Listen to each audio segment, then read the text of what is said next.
اعوذ باللہ من الشیطان الرجیم بسم اللہ الرحمن الرحیم رب اشرح لی صدری ویسر لی امری واحلل عقدۃ من لسانی یفقہوا قولی اللہم صلی علی محمد وآل محمد وعجل فرجہم۔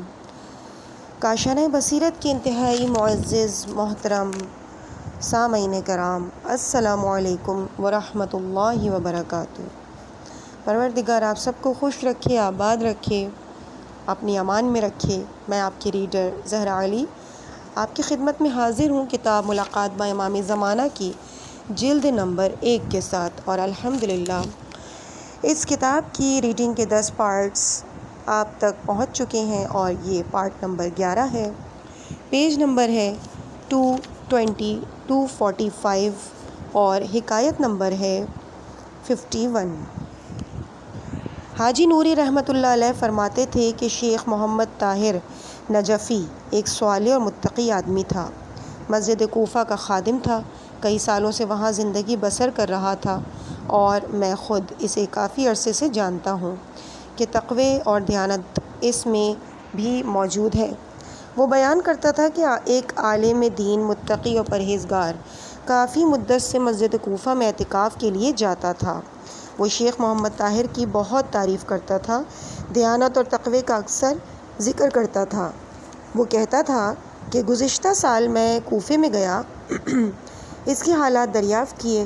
اس نے میرے لیے ایک واقعہ نقل کیا، اور وہ یہ تھا کہ چند سال 2 قبیلوں کے درمیان نجف اشرف میں جھگڑا ہوا تھا، جس کی وجہ سے اہل علم اور زائرین مسجد کوفہ میں تشریف نہیں لاتے تھے۔ اس لیے معاش کا معاملہ میرے اوپر سخت ہو گیا تھا، اس لیے کہ میری روزی صرف اس وجہ سے تھی کہ کوئی آمدنی کا ذریعہ نہیں تھا۔ اہل و عیال کی تعداد زیادہ تھی، یہاں تک کہ کوفے کے بعض یتیم بچوں کی پرورش بھی میں ہی کرتا تھا۔ ایک روز شب جمعہ کو غذا بالکل نہیں تھی، رقم سے بھی ہاتھ خالی تھا، بچے بھوک سے گریہ کر رہے تھے۔ اس منظر کو دیکھ کر بہت ہی دکھ ہوا۔ میں محل سفینہ، جو تنور کے نام سے مشہور ہے، اور مسنت قضاوت کے درمیان قبلہ رخ ہو کر بیٹھ گیا، اور اللہ تعالیٰ کی بارگاہ میں اپنی حالت کی شکایت کرنے لگا۔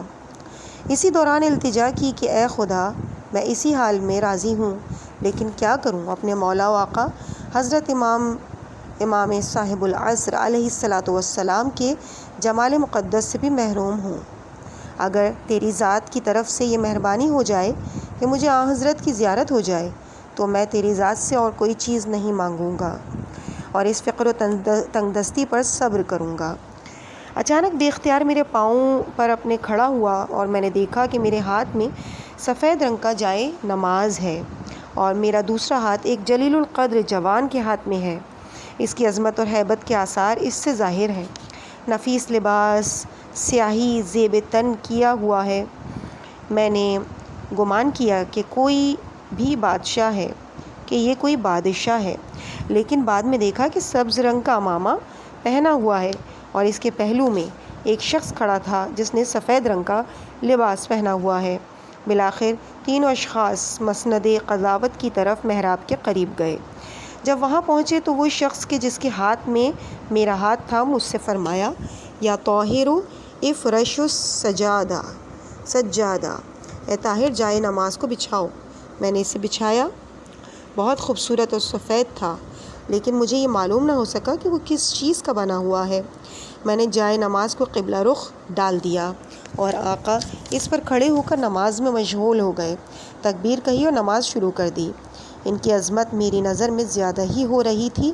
آہستہ آہستہ نور میں اتنا اضافہ ہوا کہ ان کی طرف دیکھنا ممکن نہ تھا، اور وہ دوسرا شخص جو ان کے ساتھ تھا تقریباً 4 بالشت ان کے پیچھے کھڑا ہو کر نماز میں مشغول تھا۔ میں ان کے سامنے کھڑا تھا، دل میں سوچ رہا تھا کہ یہ آقا کون ہے۔ جب نماز سے فارغ ہوئے تو میں نے اس شخص کو نہ دیکھا جو پہلے شخص کے پیچھے نماز میں مشغول تھا، لیکن ان آقا کو دیکھا کہ اچانک ایک کرسی پر سے، جو تقریباً 4 ہاتھ بلند تھی، اس کے اوپر چھت بھی تھا، اور وہ آقا جان اس کرسی پر تشریف فرما تھے۔ وہ کرسی اور آقا جان کا وجود مقدس اتنا نورانی تھا کہ آنکھیں روشنی کی وجہ سے چندھیا سی جاتی تھیں۔ پھر مجھے فرمایا کہ اے طاہر، مجھے تو نے کون سے بادشاہوں میں سے گمان کیا ہے؟ میں نے عرض کیا میرے مولا، آپ بادشاہوں کے بادشاہ اور عالم سید ہیں، آپ ان بادشاہوں میں سے نہیں ہیں۔ انہوں نے فرمایا اے طاہر، تو اپنے مقصد کو حضرت صاحب الزمان علیہ السلام کی زیارت کو یعنی پا چکا ہے۔ اب آپ فرمائیں کہ کیا چاہتے ہو؟ ہم ہر روز آپ کی حمایت اور رعایت نہیں کرتے، آپ کے احوال و اعمال ہر روز ہمارے سامنے پیش ہوتے ہیں۔ بالآخر حضرت نے مجھے وعدہ دیا کہ میری مالی حالت اچھی ہو جائے گی اور اس تنگ دستی سے نجات مل جائے گی۔ اسی دوران ایک آدمی معصیت کار جسے میں پہچانتا تھا اور اس کے نام سے بھی واقف تھا، حضرت مسلم کے صحن کی طرف سے مسجد میں داخل ہوا، یعنی مسجد کوفہ میں۔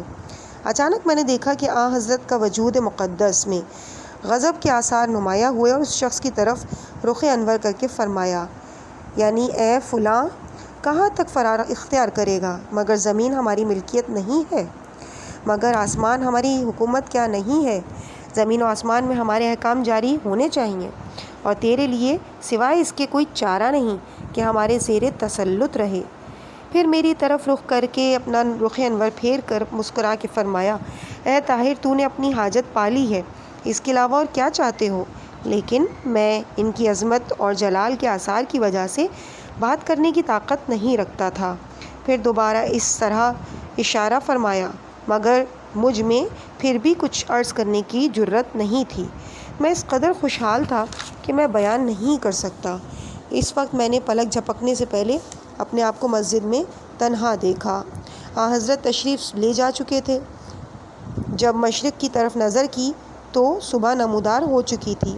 شیخ طاہر بیان کرتے ہیں کہ اس دن سے لے کر آج تک الحمدللہ اس قدر رزق میں وسعت پیدا ہوئی ہے کہ اس کے بعد کسی وقت بھی تنگ دستی میں نے نہیں دیکھی۔ حکایت نمبر 52۔ کتاب وسائل الشیعہ اور چند دوسری علمی کتابوں کے مصنف مرحوم شیخ حر عاملی کتاب اثبات الہدیٰ میں لکھتے ہیں کہ میں تقریباً 10 سال کا تھا کہ بیمار ہوا۔ ایسے مرض میں مبتلا ہوا کہ حکیم اور ڈاکٹر علاج کرنے سے عاجز آ گئے تھے۔ میرے عزیز اور رشتہ دار میری چارپائی کے ارد گرد جمع تھے اور میری موت کے انتظار میں تھے۔ انہیں یقین ہو گیا تھا کہ یہ مر جائے گا۔ وہ رونے لگے۔ اس رات کو میں نے حضرت رسول خدا صلی اللہ علیہ وآلہ وسلم اور 12 اماموں کی زیارت کی۔ میں نے دیکھا کہ ارد گرد کھڑے ہیں۔ میں نے ان کی خدمت میں سلام عرض کیا کہ ہر ایک کے ساتھ مصافحہ بھی کیا، اور حضرت امام جعفر صادق علیہ السلام اور میرے درمیان ایک مذاکرہ ہوا جو اس وقت یاد نہیں، لیکن مجھے اتنا یاد ہے کہ حضرت نے میرے حق میں دعا فرمائی، اور جس وقت میں نے حضرت امام ولی العصر علیہ السلام عجل اللہ تعالی فرجہ شریف کے ساتھ مصافحہ کیا تو میں نے روتے ہوئے عرض کی، اے میرے مولا و آقا، میں ڈرتا ہوں کہ اس مرض کی وجہ سے فوت ہو جاؤں گا اور علم حاصل کرنے کا ارادہ پورا نہ ہو سکے گا۔ حضرت نے فرمایا کہ نہ ڈرو، اس مرض سے تمہیں موت نہیں آئے گی، اللہ تعالیٰ آپ کو شفا عطا فرمائے گا، تمہاری بہت طویل زندگی ہوگی۔ حضرت کے ہاتھ مبارک میں ایک پانی کا برتن تھا، انہوں نے مجھے دیا، میں نے اس سے پانی پیا تو فوراً مجھے شفا مل گئی، وہ بیماری کلی طور پر ختم ہو گئی۔ میرے عزیز اور رشتہ دار جو بیٹھے ہوئے تھے انہوں نے تعجب کیا، سب کے سب حیران ہو گئے، یہاں تک کہ میں نے انہیں چند روز کے بعد اس واقعے سے آگاہ کیا۔ حکایت نمبر 53۔ حاجی نوری علیہ الرحمہ نے کتاب نجم الثاقب میں درج کیا کہ عالم جلیل، صبر نبیل، مجمع فضائل الفواضل، شیخ علی رشتی زاہد متقی اور بہت بڑے عالم تھے۔ مرحوم شیخ مرتضیٰ انصاری کے شاگرد تھے۔ میں سفر و حضر میں ان کے ساتھ رہا ہوں۔ فضل و تقوی اور اخلاق میں ان کی مثال بہت کم ہی کسی میں نظر آتی ہے۔ انہوں نے اس واقعے کو نقل کیا کہ ایک مرتبہ امام حسین علیہ السلام کی زیارت سے نجف اشرف واپس آتے ہوئے راستہ دریائے فرات کو اختیار کیا، ایک چھوٹی سی کشتی میں سوار ہوا۔ وہ کشتی وہ کشتی توئرج اور کربلا کے درمیان مسافرین کو لے جاتی تھی، اور اس کشتی میں جتنے مسافر سوار تھے حلہ کے رہنے والے تھے۔ ایک مسافر کو سوا تمام لہو و لعب ہنسی مذاق میں مشغول تھے۔ ایک مسافر کے سوا تمام کے تمام مسافر لہو و لعب ہنسی مذاق میں مشغول تھے۔ ایک شخص جو باوقار خاموش ایک طرف بیٹھا ہوا تھا، کبھی کبھی اس کے ساتھ باقی اہل خانہ مذاق اور اذیت کرتے تھے، اس کے مذہب کے بارے میں طعن کرتے تھے، حالانکہ غذا اور طعام اور سفر خرچ میں ایک دوسرے کے ساتھی تھے۔ میں بہت حیران ہوا، لیکن کشتی میں سے اس بارے میں کوئی سوال نہ کر سکا۔ آخر کار ایسی جگہ پہنچے جہاں پانی بہت تھوڑا تھا۔ کشتی بھاری تھی، خطرہ تھا کہ کہیں مٹی پر بیٹھ نہ جائے، اس لیے ہمیں کشتی سے اتار دیا۔ دریائے فرات کے کنارے پیدل چل رہے تھے۔ میں نے اس باوقار مرد سے پوچھا، آپ ان لوگوں کے ساتھ گزارا کر رہے ہیں؟ وہ آپ کو کیوں اس طرح اذیت دیتے ہیں؟ اس نے کہا، یہ میری قوم کے افراد ہیں، تمام سنی ہیں۔ میرے والد محترم بھی سنی تھے، البتہ میری والدہ محترمہ شیعہ تھیں۔ میں خود بھی سنی تھا۔ امام ولی العصر ارواح نافدہ کی برکت سے میں شیعہ ہو گیا۔ میں نے پوچھا، آپ کس طرح شیعہ ہوئے؟ انہوں نے کہا، میرا نام یاقوت ہے اور میرا کاروبار حلہ کے پل کے نزدیک روغن فروشی تھا۔ چند سال قبل گھی خریدنے کے لیے چند ساتھیوں کے ساتھ حلہ کے اطراف میں گئے۔ دیہاتیوں چادر نشینوں سے گھی خریدنے کے بعد اپنے ساتھیوں کے ساتھ واپس پلٹا۔ ایک مقام پر استراحت کرنے کے لیے سو گیا۔ جب نیند سے آنکھ کھولی تو رفقا جا چکے تھے۔ میں تنہا صحرا میں رہ گیا، اور حلہ تک جو راستہ تھا اس میں آب و گیا کا نام و نشان نہیں تھا۔ اس کے علاوہ درندے بھی اس راستے میں تھے، نزدیک کوئی آبادی بھی نہیں تھی۔ بہرحال میں اٹھا، جو سامان تھا سواری پر رکھا اور اپنے رفقا کے پیچھے چل دیا، لیکن راستہ گم کر بیٹھا۔ بیابان میں حیران پریشان رہ گیا۔ پیاس کے علاوہ یہ خطرہ بھی تھا کہ درندے بھی میری طرف آئیں گے۔ بہت ہی خوف طاری تھا۔ ان دنوں میں جن کو اولیاء خدا سمجھتا ہوں ان سے مدد طلب کرتا رہا، مثلاً ابو بکر، عمر، عثمان وغیرہ۔ استغاثہ کیا لیکن کوئی مشکل حل نہ ہوئی۔ اس وقت مجھے یاد آیا کہ میری والدہ محترمہ فرمایا کرتی تھیں کہ ہمارا امام زمانہ زندہ ہے، جس وقت ہم پر کوئی مشکل بن جائے یا راستہ بھول جائیں ہماری مدد کرتا ہے۔ ان کی کنیت ابا صالح ہے۔ میں نے اللہ تعالیٰ سے عہد کیا کہ اگر اس گمراہی سے نجات دیں تو میں اپنی والدہ محترمہ کا دین اور مذہب قبول کر لوں گا۔ بالآخر میں نے حضرت سے استغاثہ کیا، فریاد کی، یا ابا صالح ادرکنی۔ اچانک میں نے دیکھا کہ ایک شخص میرے ساتھ چل رہا ہے۔ اس کے سر پر سبز رنگ کا عمامہ ہے جو دریا کے کنارے گھاس اگا ہوا ہے۔ اس کی طرف اشارہ کیا کہ عمامہ اس رنگ کا تھا۔ مجھے راستہ بتلا رہا ہے اور کہتا ہے کہ اپنی والدہ کا دین اور مذہب اختیار کرو، اور ابھی ابھی تم اس دیہات میں جاؤ جہاں سب لوگ شیعہ ہیں۔ میں نے عرض کیا، میرے آقا، آپ میرے ساتھ اس دیہات تک نہیں آئیں گے تاکہ مجھے وہاں تک پہنچائیں؟ فرمایا، نہیں، اس لیے کہ دنیا میں ہزاروں افراد استغاثہ کرتے ہیں، مجھے پکارتے ہیں، مجھے چاہیے کہ میں ان کی فریاد کو پہنچوں اور ان کو نجات دوں۔ پس فوراً میری نظروں سے غائب ہو گئے۔ چند قدم چلے ہی تھے کہ میں اس دریا میں پہنچ گیا۔ سفر اس قدر زیادہ تھا کہ میرے رفقا ایک دن بعد اس جگہ پہنچے۔ جب حلہ میں پہنچے تو ایک سید فقیہ کے پاس گیا جو حلہ کا رہنے والا تھا۔ عالم دین سید مہدی قزوینی کی خدمت میں حاضر ہوا اور پورا واقعہ ان کی خدمت میں بیان کیا اور مذہب شیعہ اختیار کیا۔ معارف تشیع اس عالم سے یاد کیے، اور پھر میں نے سوال کیا کہ میں چاہتا ہوں کہ ایک مرتبہ دوبارہ حضرت امام ولی العصر علیہ السلام کی زیارت سے فیض حاصل کروں، مجھے کیا کرنا چاہیے؟ عالم دین سید مہدی قزوینی نے فرمایا کہ 40 شب جمعہ امام حسین علیہ السلام کی کربلا میں زیارت کرو۔ میں نے اس کام کو شروع کر دیا۔ ہر شب جمعہ حلہ سے کربلا معلیٰ جاتا تھا۔ جب آخری شب جمعہ تھی تو اتفاقاً مامورین کربلا شہر میں داخل ہونے کے لیے اجازت نامہ یعنی شناختی کارڈ دیکھ رہے تھے۔ اس دفعہ بہت سختی کر رہے تھے۔ میرے پاس نہ شناختی کارڈ تھا اور نہ ہی ٹکٹ تھا۔ پیسے بھی نہیں تھے کہ ان چیزوں کو حاصل کرتا۔ بہت حیران تھا کہ لوگ قطار میں کھڑے تھے اور شور و فغاں تھا۔ میں نے بہت کوشش کی کہ مخفی طریقے سے شہر میں داخل ہو جاؤں، لیکن ممکن نہ ہوا۔ اس مقام پر دور سے حضرت صاحب الزمان علیہ السلام کو دیکھا۔ ایرانی لوگوں کے اہل علم کے لباس میں تھے، سفید عمامہ سر پر رکھا ہوا تھا۔ کربلا شہر میں دیکھا، میں دروازے کے پیچھے تھا۔ میں نے فریاد کی، حضرت دروازے سے نکل کر میرے پاس تشریف لائے، میرا ہاتھ پکڑا اور دروازے کے اندر پہنچا دیا۔ معلوم ہوتا تھا کہ کسی نے مجھے دیکھا ہی نہیں۔ جب میں داخل ہوا تو ارادہ کیا کہ حضرت سے بات کروں، لیکن وہ اچانک غائب ہو گئے اور پھر میں نے انہیں نہیں دیکھا۔ حکایت نمبر 54۔ کتاب نجم الثاقب میں مرحوم عالم جلیل سید بحر العلوم کے شاگرد آخوند ملازین العابدین سلماسی سے نقل کیا گیا ہے کہ انہوں نے فرمایا، ایک دن نجف اشرف میں عالم مسد و فخر الشیعہ آیت اللہ علامہ طباطبائی بحر العلوم قدس سرا کے درس کے وقت میں بیٹھا ہوا تھا۔ تقریباً ہم 100 نفر تھے۔ میں نے دیکھا کہ عالم محقق مرحوم مرزائی قمی صاحب قوانین سید بحر العلوم کی زیارت کے لیے تشریف لائے۔ وہ ایران سے اتباعت عالیہ کی زیارت کے لیے عراق آئے ہوئے تھے۔ یہاں سے فارغ ہونے کے بعد مکہ مکرمہ جانے کا ارادہ رکھتے تھے۔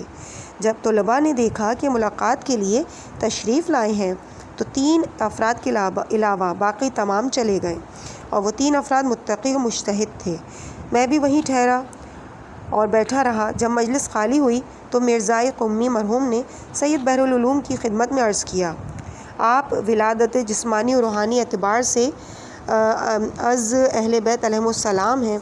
آپ اس مقام پر فائز ہیں کہ قرب مکانی ظاہری و باطنی آپ کو حاصل ہے۔ میں بہت دور سے آیا ہوں اور جو نعمتیں بے شمار آپ کو نصیب ہیں ان میں سے کچھ صدقہ عنایت فرمائیں تاکہ میں بھی ان نعمتوں میں سے فائدہ اٹھاؤں۔ سید بحر العلوم نے بغیر کسی وقفے کے فرمایا، گزشتہ رات میں نماز تہجد کے لیے مسجد کوفہ گیا اور پختہ عزم کیا کہ صبح اول وقت میں مباحثے کے لیے واپس آؤں تاکہ درس و مباحثے کو چھٹی نہ کروں۔ جب میں صبح مسجد سے باہر آیا تو دیکھا معمول سے بہت زیادہ مسجد سہلہ میں جانے کا جذبہ موجود ہے، لیکن اپنے آپ کو ادھر جانے سے باز رکھا، صرف اس خوف سے کہ کہیں ایسا نہ ہو کہ درس کے وقت پر نہ پہنچ سکوں۔ لیکن میرا شوق لمحہ بلمحہ زیادہ ہی ہوتا چلا جا رہا تھا۔ ابھی مرد وہی تھا،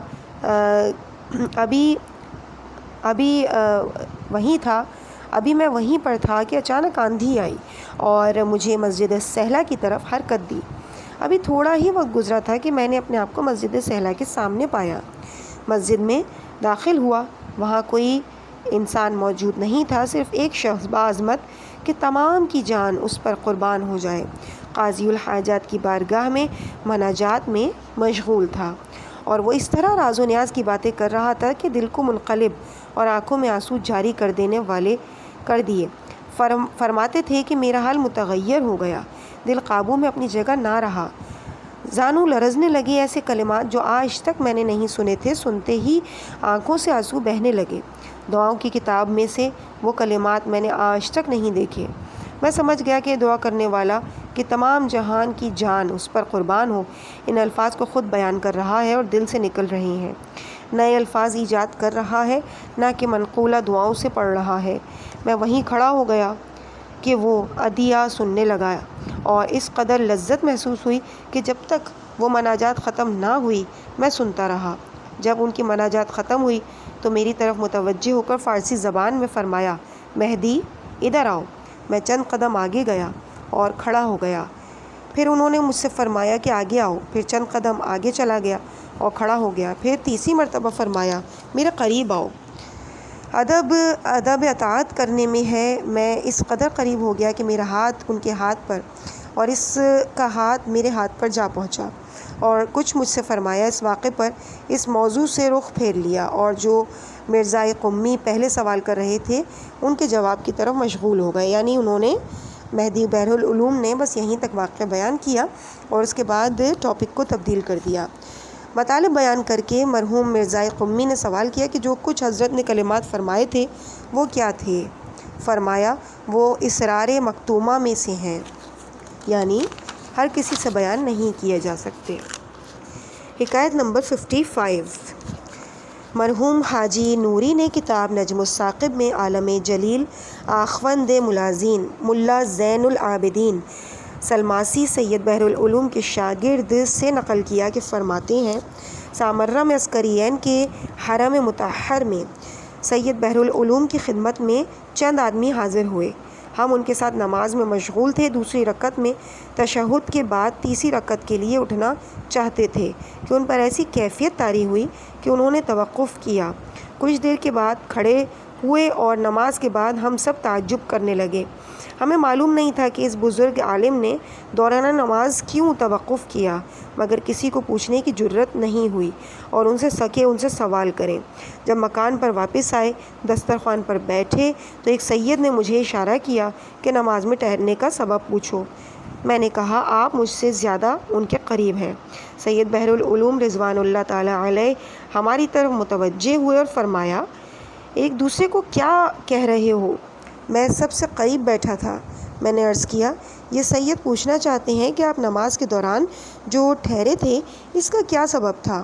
فرمایا جس وقت میں نماز میں مشغول تھا حضرت بقیت اللہ ارواحنا فدا اپنے والد بزرگوار کی زیارت کے لیے حرم مطہر میں داخل ہوئے اور ان کا حسن و جمال دیکھ کر میں مبہوت ہو گیا اور وہ حالت مجھ پر طاری ہوئی یہاں تک کہ آن حضرت حرم مطہر سے واپس باہر تشریف لے گئے۔ حکایت نمبر 56 علامہ نوری علیہ الرحمہ نے کتاب نجم الثاقب میں درج کیا کہ سید جعفر ابن سید بزرگوار سید باقر قزوینی نے فرمایا جو کہ صاحب کرامت تھے، میں اپنے والد بزرگوار کے ساتھ مسجد سہلہ میں جاتا تھا۔ جب مسجد کے قریب پہنچے میں نے والد محترم کی خدمت میں عرض کیا لوگ جو یہ کہتے ہیں کہ جو شخص بدھ کی 40 راتیں مسجد سہلہ میں بسر کرے حضرت امام ولی العصر علیہ السلام کی زیارت کرے گا، معلوم نہیں درست ہے بھی کہ نہیں۔ میرے والد بزرگوار غضبناک ہوئے اور فرمایا صحیح کیوں نہیں؟ اگر ایک چیز کو تو نہ دیکھے تو وہ درست ہی نہیں، کیا مطلب؟ مجھے بہت ہی ڈانٹا اور یہاں تک کہ میں نے جو کچھ کہا تھا اس پر میں بہت پشیمان ہوا۔ جس وقت ہم مسجد سہلہ میں داخل ہوئے کوئی آدمی موجود نہیں تھا، لیکن جب والد محترم مسجد کے درمیان کھڑے ہوئے نماز استغاثہ پڑھی تو ایک شخص حضرت حجت علیہ السلام کے مقام کی طرف سے ان کے پاس آیا اور میرے باپ نے انہیں سلام کیا، مصافحہ کیا۔ میرے والد بزرگوار نے مجھے فرمایا یہ کون ہے؟ میں نے کہا کیا یہ حضرت بقیت اللہ علیہ السلام ہے؟ فرمایا بس تو یہ کون ہے؟ اور میں اپنی جگہ سے اٹھا، ان کے پیچھے ادھر ادھر دوڑا لیکن کسی کو بھی مسجد کے اندر یا باہر نہیں دیکھا۔ حکایت نمبر 57 مرحوم آیت اللہ آقا سید ابو الحسن اصفہانی ہمارے زمانے کے مشہور مراجع اعظام میں سے گزرے ہیں۔ وہ کئی مرتبہ حضرت بقیت اللہ ارواحنا فدا کی خدمت میں حاضر ہوئے۔ ان کے واقعات میں سے ایک واقعہ یہ ہے کہ کتاب گنجینہ دانش مندان میں علامہ متتبع آقائے حاجی سید محمد حسن مہر جانی سے نقل کیا کہ انہوں نے فرمایا کہ زیدی مذہب کے علماء میں سے ایک عالم بنام بحر العلوم یمن میں زندگی بسر کرتا تھا اور حضرت امام ولی العصر ارواحنا فدا عجل اللہ تعالی فرجہ الشریف کے وجود مقدس کا منکر تھا۔ اس وقت کے علماء اور مراجع اعظام کے خطوط لکھے اور حضرت کے وجود مقدس پر دلیل طلب کی۔ علماء کرام نے اسے دلائل پیش کیے مگر وہ مطمئن نہ ہوا، یہاں تک کہ اس نے مرحوم آیت اللہ آقائی سید ابو الحسن اصفہانی کو خط لکھا اور ان سے جواب طلب کیا۔ مرحوم آیت اللہ اصفہانی نے جواب میں لکھا کہ اگر آپ نجف اشرف تشریف لائیں تو آپ کے سوال کا جواب زبانی دوں گا۔ لہٰذا بحر العلوم یمنی اپنے فرزند سید ابراہیم اور کچھ عقیدت مندوں کے ہمراہ نجف اشرف آیا۔ بحر العلوم مرحوم آیت اللہ اصفہانی کی خدمت میں پہنچا اور کہا میں آپ کی دعوت کے مطابق اس قدر سفر طے کر کے آیا ہوں کہ جواب کا آپ نے وعدہ فرمایا تھا، اس لیے ارشاد فرمائیں تاکہ میں استفادہ حاصل کروں۔ مرحوم آیت اللہ اصفہانی نے فرمایا کہ کل کی رات میرے گھر تشریف لائیں تاکہ آپ کے سوال کا جواب پیش کروں۔ بحر العلوم اور اس کا بیٹا مرحوم سید ابو الحسن اصفہانی کے گھر تشریف لے گئے۔ کھانا کھانے اور کے بعد وجود مقدس سے حضرت علیہ السلام کے بارے میں مطالب بیان کرنے لگے۔ باقی مہمانوں کے چلے جانے اور آدھی رات گزرنے کے بعد مرحوم آیت اللہ اصفہانی نے اپنے خادم مشہدی حسین کو فرمایا کہ چراغ اٹھا لو۔ بحرالعلوم اور اس کے بیٹے کو فرمایا چلیں تاکہ خود حضرت کو دیکھیں۔ آقائی مہر جانی فرماتے ہیں کہ ہم بھی وہاں موجود تھے، خواہش ظاہر کی کہ ان کے ساتھ جائیں گے، مگر آیت اللہ اصفہانی نے فرمایا آپ نہ آئیں، صرف بحرالعلوم اور اس کا بیٹا آئے۔ وہ روانہ ہوئے۔ ہمیں معلوم نہیں تھا کہ وہ کہاں تشریف لے گئے ہیں، لیکن دوسرے دن صبح میں نے بحرالعلوم یمنی اور اس کے بیٹے سے ملاقات کی اور رات کے واقعے کے متعلق پوچھا۔ انہوں نے فرمایا بحمدللہ ہم نے آپ کا مذہب قبول کر لیا ہے اور حضرت امام ولی العصر علیہ السلام کی وجود مقدس کے معتقد ہو گئے ہیں۔ میں نے پوچھا وہ کیسے؟ فرمایا آقائی آیت اللہ اصفہانی نے ہمیں حضرت امام ولی العصر علیہ السلام کی زیارت کروائی۔ میں نے پوچھا انہوں نے آپ کو حضرت بقیت اللہ علیہ السلام کی زیارت کیسے کرائی؟ انہوں نے بیان فرمایا جب ہم گھر سے نکلے تھے ہمیں کوئی علم نہیں تھا کہ کہاں جا رہے ہیں، یہاں تک کہ آیت اللہ اصفہانی وادی السلام میں داخل ہوئے۔ وادی السلام کے وسط میں ایک جگہ تھی جسے حضرت امام ولی العصر کا مقام کہتے ہیں۔ آیت اللہ اصفہانی جب اس مقام پر پہنچے تو مشہدی حسین سے چراغ لیا اور فقط مجھے اپنے ساتھ لے کر اس مقام میں داخل ہو گئے۔ وہاں دوبارہ وضو کیا۔ میرا بیٹا ان کے یہ افعال دیکھ کر ہنستا تھا۔ اس جگہ اصفہانی نے 4 رکعت نماز پڑھی اور کچھ ایسے کلمات پڑھے جنہیں میں نہیں سمجھ سکا۔ اچانک وہ جگہ روشن ہو گئی۔ اس موقع پر بحرالعلوم کا بیٹا بیان کرتا ہے کہ میں اس مقام سے باہر کھڑا تھا، میرے والد بزرگوار اور آیت اللہ اصفہانی اس مقام کے اندر تھے۔ چند منٹ کے بعد اپنے والد محترم کی آواز سنی، ایک چیخ ماری اور غش کھا کے گر گئے۔ میں نے قریب جا کر دیکھا آیت اللہ سید ابو الحسن اصفہانی میرے باپ کا شانہ مل رہے تھے تاکہ وہ ہوش میں آئے۔ جب وہاں سے واپس لوٹے تو میرے والد محترم نے فرمایا میں نے حضرت امام ولی العصر علیہ السلام کی زیارت کی ہے اور انہیں دیکھا ہے۔ حضرت نے مجھے فرمایا کہ مذہب شیعہ اثنا عشریہ اختیار کرو، اس کے علاوہ مزید ملاقات کی خصوصیات نہ بتائیں، اور چند دن قیام کرنے کے بعد واپس یمن چلے گئے اور اپنے 4000 عقیدت مندوں کو بھی شیعہ اثنا عشری کر دیا۔ حکایت نمبر 57۔ حکایت نمبر 58۔ حاجی نوری رحمۃ اللہ نے کتاب نجم الثاقب میں تحریر کیا کہ عالم جلیل فاضل نبیل حاجی ملا محسن اصفہانی کربلا کا مجاور تھا۔ عدل میں اس کی مثال کم ہی نظر آتی تھی۔ امانت اور دیانت داری اور انسانیت میں مشہور تھا۔ اس شہر کے پیش نمازوں میں سب سے زیادہ قابل اعتماد تھا۔ اس نے بیان کیا کہ سید عالم عامل سید محمد قطیفی نقل کرتے تھے کہ شبہائے جمعہ میں سے ایک رات کو ایک طالب علم کے ساتھ میں مسجد کوفہ میں گیا، لیکن اس زمانے میں اس مسجد میں آمد و رفت کرنا بہت ہی خطرناک تھا، اس لیے اس کے اطراف میں چور بہت زیادہ رہتے تھے اور زائرین کی آمد و رفت بھی بہت کم تھی۔ جب ہم مسجد میں داخل ہوئے سوائے ایک طالب علم کے کوئی آدمی نہیں تھا، وہ محض دعا میں مشغول تھا۔ ہم مسجد کے اعمال میں مشغول ہوئے اور مسجد کا دروازہ بند کر دیا۔ اس کے آگے اس قدر پتھر اور اینٹیں مٹی وغیرہ رکھ دی کہ ہم مطمئن ہو گئے اب دوسرا کوئی شخص دروازہ کھول کر مسجد میں نہیں آئے گا، اور میرا دوست قبلہ رخ ہو کر مسنت قصابت کی جگہ کے قریب بیٹھے اور عبادت دعاؤں میں مشغول ہو گئے۔ وہ طالب علم ایک نیک آدمی تھا، باب الفیل کے قریب بیٹھ کر روتی ہوئی آواز کے ساتھ دعائے کمیل پڑھنے میں مشغول ہوا تھا۔ ہوا بہت صاف تھی، چاند کامل تھا، چاند کی روشنی سے مسجد منور تھی اور مجھے معمول سے زیادہ اپنی طرف جذب کیا ہوا تھا۔ اچانک میں متوجہ ہوا کہ عجیب قسم کی عطر کی خوشبو آ رہی ہے، مسجد کو پر کر رکھا ہے، کستوری اور عنبر سے بھی بہترین خوشبو تھی۔ اس کے بعد دیکھا کہ نور کی اتنی روشنی ہے کہ چاند کی روشنی بھی اس کے سامنے معمولی معلوم ہو رہی تھی۔ سورج کی طرح مسجد کی فضا کو روشن کر دیا۔ جو طالب علم بلند آواز سے دعائے کمیل پڑھنے میں مشغول تھا وہ خاموش ہو گیا، اس خوشبو اور نور کی طرف متوجہ ہوا۔ اسی دوران ایک شخص بعظمت اسی دروازے سے داخل ہوا جسے ہم نے محکم بند کیا ہوا تھا۔ اہل حجاز کے لباس میں تھا، شانے پر جائے نماز رکھا ہوا تھا، مسجد میں داخل ہوا۔ نہایت وقار کے ساتھ حضرت مسلم علیہ السلام کی قبر کی طرف رخ کر کے جا رہا تھا۔ بے اختیار اس کے حسن و جمال کی وجہ سے مبہوت ہو کر ہم رہ گئے، ہمارے دل قابو میں نہ رہے۔ جب ہمارے قریب پہنچا تو ہمیں سلام کیا۔ میرا رفیق اس قدر مبہوت ہو گیا تھا کہ سلام کا جواب دینے کی بھی طاقت نہیں تھی، لیکن میں نے زحمت کر کے کوشش کے ساتھ ان کے سلام کا جواب دیا۔ جب مسجد سے نکل کر حضرت مسلم علیہ السلام کی صحن میں داخل ہوئے، ہم اپنی پہلی حالت پر لوٹ آئے۔ اپنے مقام پر سوچنے لگے کہ یہ شخص کون تھا، کہاں سے مسجد میں داخل ہوا۔ اپنی جگہ سے اٹھے حضرت مسلم کے صحن کی طرف روانہ ہوئے۔